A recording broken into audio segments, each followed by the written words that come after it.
पहले बालक को जन्म दिया। सभी पहरेदार जग जाते हैं जो उस कारागार में पहरा दे रहे थे। वो जग जाते हैं, देखते हैं कि देवकी ने पहले बालक को जन्म दिया है। जाकर के कंस के पास खबर पहुंचा देते हैं कि आपकी बहन देवकी ने पहले बालक को जन्म दिया है। लेकिन राजा कंस अपने सिंहासन से हिलते नहीं। उनको पता था कि मेरा प्रिय मित्र वसुदेव उस बालक को लेकर के मेरे पास आएगा। जब वसुदेव जी उस बालक को अपनी गोद में लेकर के आते हैं, जब देवकी से उन्होंने अपने बालक को लिया अपनी गोद में, कहते हैं कि कितना प्यारा बालक है, कितना सुंदर बालक है, बिल्कुल ये बालक देवकी पर गया है। कितना प्यारा बालक है और अब ये बालक मैं कंस के पास ले जा रहा हूँ, वो मेरे पुत्र को मार डालेगा। देवकी रोती हैं। जब वसुदेव जी उस अपने पहले बालक को लेकर के राजा कंस के यहाँ पर जाते हैं, उनके कंस के समीप पहुँच जाते हैं। राजा कंस उस बालक को देख करके बहुत प्रसन्न होते हैं कि मेरी बहन देवकी ने एक इतने प्यारे बालक को जन्म दिया है, इतना सुंदर बालक है। वसुदेव जी गोद में लिए हुए खड़े हैं, उस अपने पहले बालक को राजा कंस की गोद में दे देते हैं। जब गोद में उस बालक को दे दिया, राजा कंस कहते हैं कि काल तो मेरा 8वां बालक है, लेकिन ये तो मेरी बहन देवकी का पहला बालक है। इस बालक से मुझे कोई भय नहीं, यानी कि कोई डर नहीं। इस बालक को मैं नहीं मारूंगा, मुझे तो सिर्फ 8वें बालक की खोज है। राजा कंस उस बालक को वसुदेव जी को वापस कर देते हैं। कहते हैं कि आप इस बालक को ले जाइए, क्योंकि मुझे पहला बालक नहीं चाहिए, मुझे तो 8वां बालक चाहिए। उस बालक को वसुदेव जी को वापस दे देते हैं। वसुदेव जी उस अपने बालक को गोद में लेकर के आते हैं, बहुत प्रसन्न होते हैं। आंखों से अश्रों की धारा नहीं रुकती। कहते हैं कि हे विधाता, मैंने सोचा था कि कंस मेरे बालक को मार डालेगा, लेकिन कंस ने मेरे पुत्र को मुझे वापस कर दिया। जब देवकी के पास में उस बालक को लेकर के पहुंचते हैं, जब उनके पास में पहुंचे, देवकी जल्दी से जाकर के वसुदेव जी की गोद से अपने बालक को ले लेती हैं, सीने से लगा लेती हैं। कहती हैं, स्वामी आपको पता था मेरा भाई इतना अच्छा है, अनमोल दिल का है, इतना अत्याचारी नहीं है मेरा भाई कि अपने भानेज को मार डालेगा। सीने से लगा लेती हैं अपने पुत्र को। व्यास नंदन श्री सुखदेव जी महाराज कहते हैं कि हे राजन परीक्षित, जब परीक्षित महाराज सुखदेव जी से कहते हैं गुरुदेव, अब राजा कंस ने अपने पहले भानेज को वापस कर दिया, अब प्रभु आएंगे या नहीं, प्रभु कैसे जन्म लेंगे, कैसे अवतार लेंगे। सुखदेव जी कहते हैं कि हे राजन परीक्षित, जब अत्याचार बढ़ेगा, जब परम पिता यहाँ पर जन्म लेंगे, अवतार लेंगे, क्योंकि जब जब धरती पर अत्याचार होता है, जब जब परम पिता जब जब होए धर्म की हानि, जब जब होए धर्म की हानि, बाढ़े असुर यद में अभिमानी, बाणई असुर अधमे अभिमानी। होता तभी धरी प्रभु विविध शरीरा, तभी तभी धरी प्रभु विविध शरीरा। हरे कृपा निधि जन पीरा, हरे कृपा निधि जन पीरा। बोलिए वाके बिहारी लाल की जय। श्रीमद् भागवत महापुराण की जय। जय जय राधे। जब राजा कंस अपने भानेज को वापस कर देते हैं, आकाश मार्ग से नारद जी आते हैं। सोचते हैं कि ऐसे राजा कंस अपने बहन के पुत्रों को वापस ही करता रहेगा, इनको मारेगा नहीं, अत्याचार नहीं बढ़ेगा, तो परम पिता श्री हरि अपना अवतार कैसे लेंगे। जब नारद जी आकाश मार्ग से नारायण नारायण का स्मरण करते हुए आते हैं, जब राजा कंस के दरबार में आ जाते हैं, जब राजा कंस के दरबार में आए, राजा कंस कहते हैं नारद जी आपका कैसे आना हुआ। नारद जी कहते हैं कि कंस तुम में बिल्कुल भी बुद्धि नहीं है, तुम तो बुद्धिहीन हो, धिक्कार है ऐसी बुद्धि पर। आप बहुत बड़े ज्ञानवान बनते हो, बुद्धिमान बनते हो कि मैं हूं जो हूं, मेरे लिए तो आप में बिल्कुल भी बुद्धि नहीं है, बुद्धि का विकास नहीं है। राजा कंस कहते हैं कि नारद जी आप ये ऐसे कैसे बोल रहे हो कि मुझ में बुद्धि नहीं है। नारद जी कहते हैं कि कंस मैं आपको विस्तार से समझाऊंगा कि आपने कैसे सोच लिया कि जब राजा कंस कहते हैं कि मैंने अपनी बहन के पहले बालक को उसे दे दिया, कि मुझे तो सिर्फ और सिर्फ 8वें बालक की खोज है, पहले बालक को मैं नहीं मारूंगा।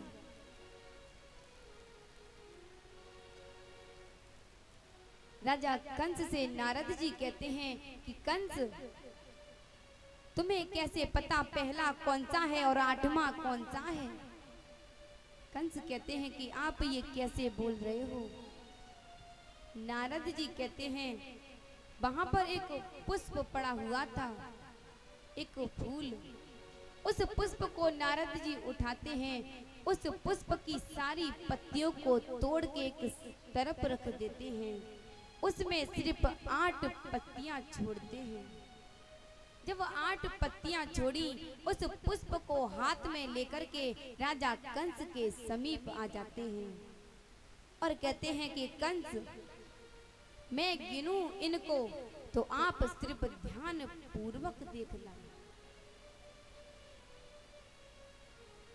नारद जी कहते हैं राजा कंस से कि मैं इन पत्तियों को इधर से गिनूंगा। तो नारद जी गिनते हैं 1 2 3 4 5 6 7 8।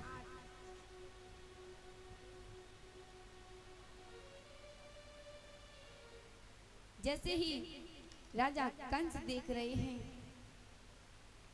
ये दृश्य देख करके सोच में पड़ जाते हैं, चकित हो जाते हैं कि नारद जी क्या कर रहे हैं, इस पुष्प की पत्तियों को इधर से गिन रहे हैं। जब इधर से शुरुआत पहले की होती है तो 8वां उधर होता है। नारद जी कहते हैं कि मैं अब उधर से गिनूंगा जिधर अभी 8 हुआ था। नारद जी फिर से गिनते हैं कि 1 2 3 4 5 6 7 8। नारद जी कहते हैं राजा कंस अब आप मुझे बताइए इसमें से पहली पत्ती कौन सी है और 8वीं पत्ती कौन सी है। जब आप नीचे से देवताओं की ओर गिनोगे तो इस धरती पर पहला होगा और देवताओं के लिए 8वां होगा। अगर आप देवताओं की ओर से पहला करोगे तो इस धरती पर 8वां होगा। राजा कंस की समझ में आ जाता है कि पता नहीं कहीं ये मेरी बहन देवकी का बालक 8वां तो नहीं, क्योंकि आपने इन पत्तियों को इधर से गिना तो 8 उधर होती हैं, उधर से गिना तो 8 इधर होती हैं। राजा कंस नारद जी की बातों को सुन करके सोचते हैं कि ये आप नारद जी बिल्कुल ठीक कह रहे हो।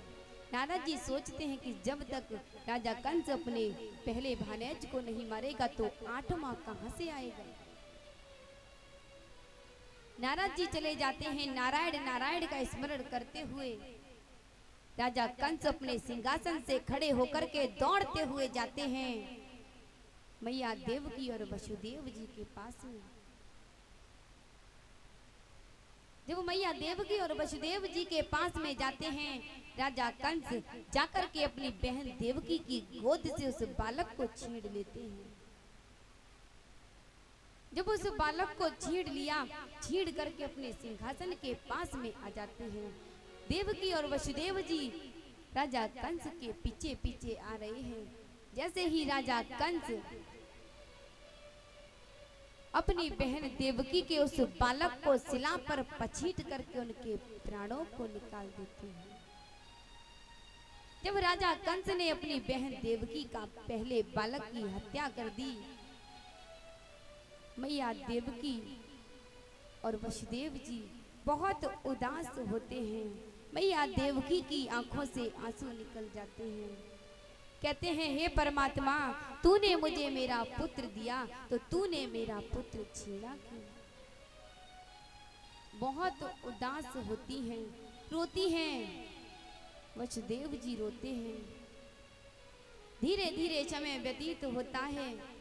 कुछ समय बाद मैया देवकी दूसरे बालक को जन्म देती है। जैसे ही धीरे धीरे मैया देवकी ने 6 बालकों को जन्म दे दिया। जब 6 बालकों को जन्म दिया और 6 बालकों को भी राजा कंस ने उस शिला पर पछीट करके उनके प्राणों को निकाल दिया। जब उनके प्राणों को निकाल दिया, उनकी हत्या कर दी। व्यास नंदन श्री सुखदेव जी महाराज कहते हैं कि हे राजन परीक्षित, उस समय की बात है जब धीरे धीरे समय व्यतीत होता है, जब मैया देवकी 7वें गर्भ को धारण करती है। जब मैया देवकी ने 7वां गर्भ धारण किया, जब श्री हरि उस मैया देवकी के गर्भ को रोहिणी के उदर में प्रवेश कर देते हैं। बोलिए वाके बिहारी लाल की जय, जय श्री राधे। जब विष्णु भगवान श्री हरि अपनी मायावी शक्तियों से मैया देवकी के गर्भ को मैया रोहिणी के उदर में प्रवेश कर देते हैं, मैया देवकी का गर्भ छीन हो जाता है।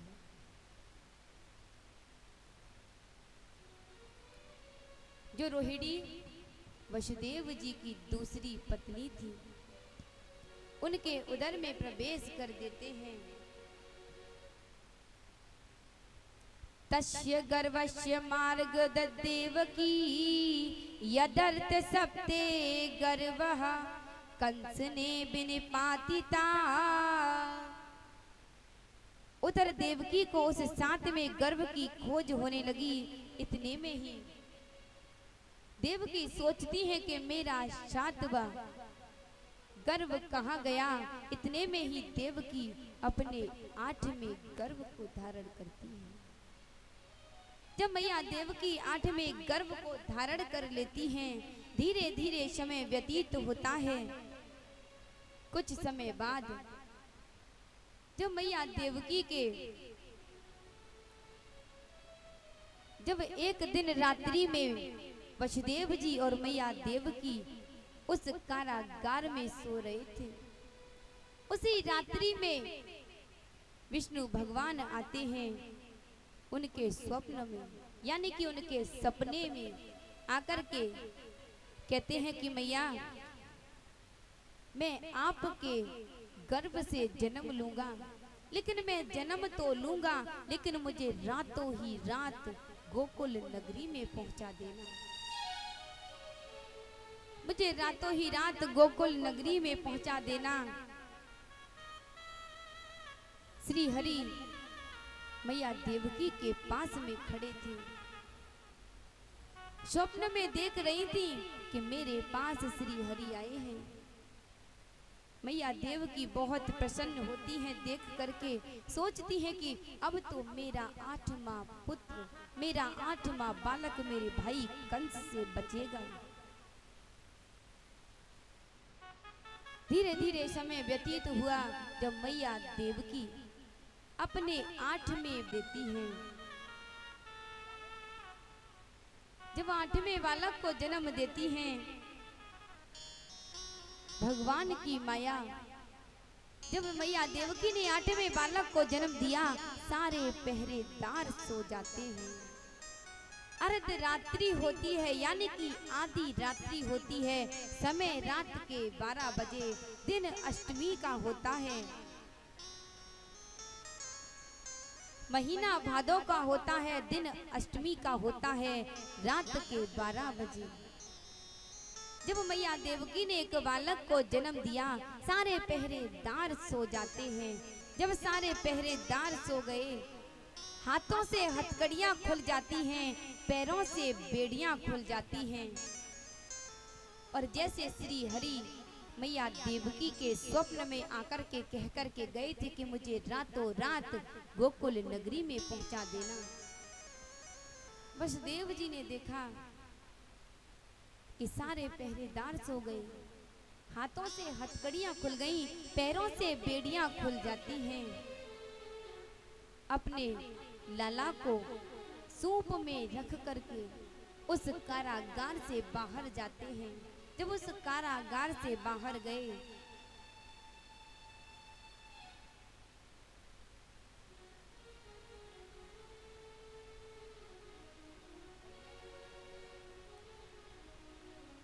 जब वसुदेव जी अपने लाला को सूप में रख करके, सिर पर रख करके लाते हैं, चले जा रहे हैं अपने लाला को, तो महाराज वसुदेव जी किस प्रकार से अपने लाला को सूप में रख करके लाते हैं।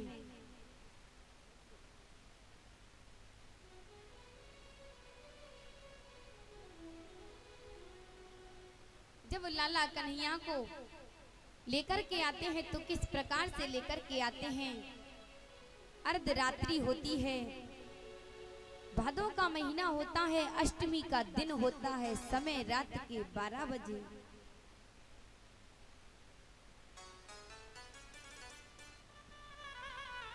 अब देखो जन्म लयो भगवान, भादों सी रात आदि पे। अब देखो जन्म लयो भगवान, भादों सी रात आदि पे।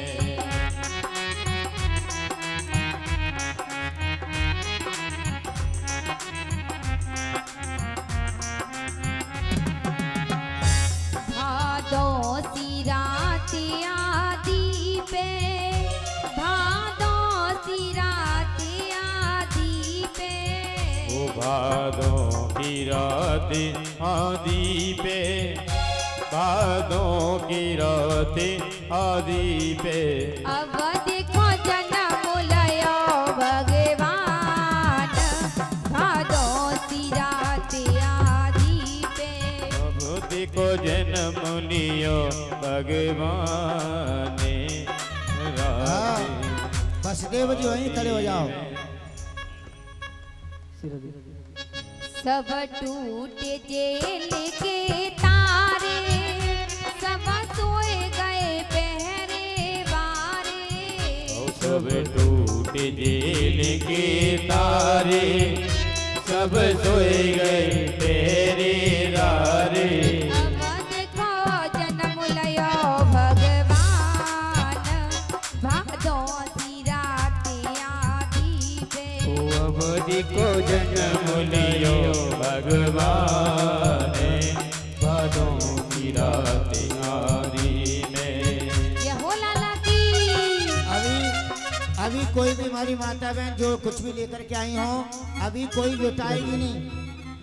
अभी कोई भी भक्त हमारा कुछ लुटाएगा नहीं, ना कुछ फेंकेगा। जब लुटाना होगा तो व्यास जी आपको स्वयं ही बताएंगे कब लुटाना है।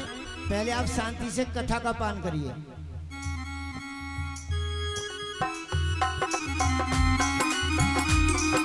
जय हो गालियों की सेवा के साथ। जय हरि।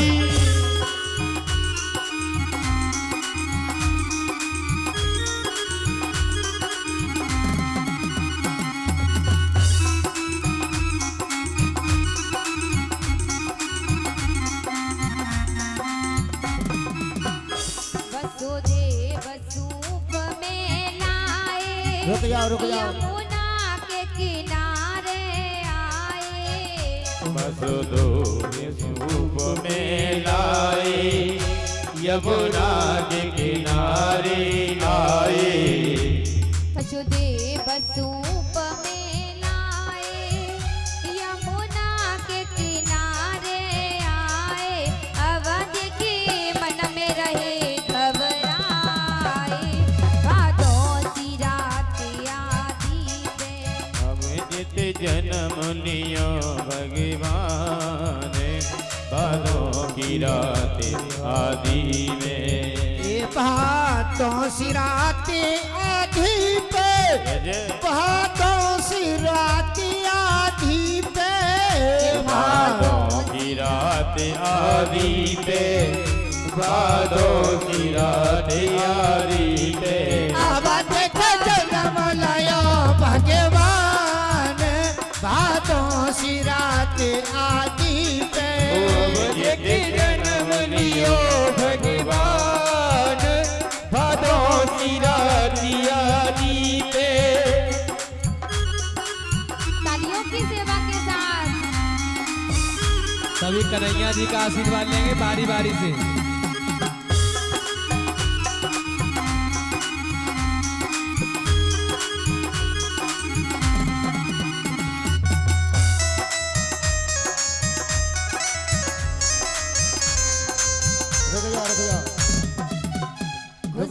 वसुदेव जी रुक जाओ, वसुदेव जी रुक जाओ। आए, दिल अपने में घबराए। ओ घुसे यमुना जल में आए, ओ दिल अपने में घबराए। वो घुसे यमुना जल में आए, दिल अपने में घबराए। ओ घुसे यमुना जल में आए, ओ दिल अपने में घबराए। अब जाने पैरों दयो लटकाए, भादों सी रात आधी पे। देखो रे भगवान, भादों की रात आधी में।